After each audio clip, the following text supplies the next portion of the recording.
เป็นไงเฮ้ยแอบก็บอก แปล เอง งบุญน้ำหนักฮะ กระเอิญอาจุหันนะ มาดึงกาเสร็จ น้ำหนัก แป้ง โอ้กระเอ้ยน้ำหนักแอร์แปลงแอร์แล้ว เอาเนาะ เอาละเอา เป็นยังล่ะ เอาละ ตักเป็นยังล่ะ จะดูนกรเจ้าม องสมัยแอร์มาแน่มาตรงนี้มาแน่ ที่จะตลาดนะ อาจารย์เชียร์เรื่องน้ำพายก็ตรงปื้ตรงแก้ นี่แหละโอ้ใจหังดีมันอิ่มไป เอ็ม ไม่ตา ตายแล้วพายไปมาต้นพวกคอยสกินยังเที่ยว จะดูนกรเจ้า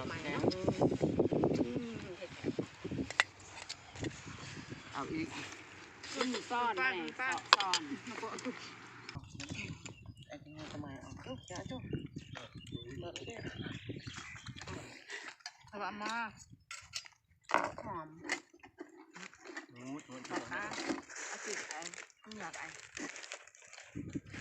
คำใหญ่นี่